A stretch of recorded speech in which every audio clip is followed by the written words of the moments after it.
कांग्रेस और वामपंथी दल पक्षर आसंता काली ओडिशा बंद। राउरकेला जिला कांग्रेस कार्यालय ठारे कांग्रेस और वामपंथी दल पक्षर आसंता काली ओडिशा बंद कराजिबो बोली आज राउरकेला ठारे एक सांबादिक सम्मेलन में कहुଯାଇଛି।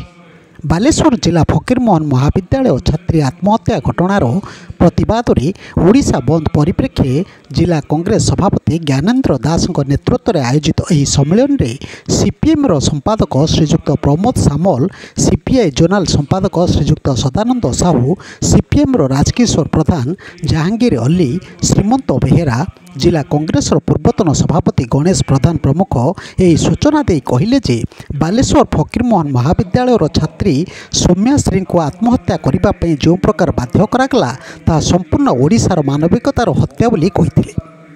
यही घटन संपुक्त दोषी मान विरुद्ध में दृढ़ कार्यानुष्ठान एवं उच्चशिक्षा मंत्री इस्तीफा दाबी आसंता काली ओडिशा बंद को सहयोग करने समस्त नेता एकजुट हो जनसाधारण एवं व्यवसायी मान निवेदन करथिले।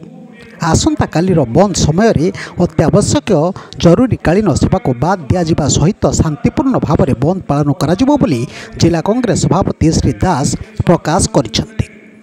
आसंता 17/7/2025 अर्थात गुरुवार दिन यही बंद कराजिबो। अन्यमानक मध्यरे जिला कांग्रेस उपसभापति इस्तेहार मोहम्मद, सेवादल मुख्य विनोद राउत, ब्लॉक सभापति हरप्रसाद सामल, रघुनाथ दास, जिला कांग्रेस साधारण संपादक नचिकेता महापात्र प्रमुख उपस्थित थिले। 8टी विरोधी दलर समर्थन में होगा भारत बंद 12 घंटिया हेबो बोली जଣାपड़ी।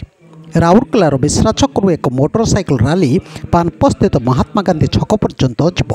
यही बंद रे शिक्षानुष्ठान, व्यावसायिक प्रतिष्ठान आदि बंद करने को अनुरोध करा जायछि।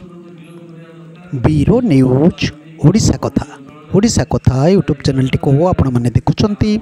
मतामत दियंतु, लाइक करंतु, सब्सक्राइब करंतु और शेयर मध्य करंतु।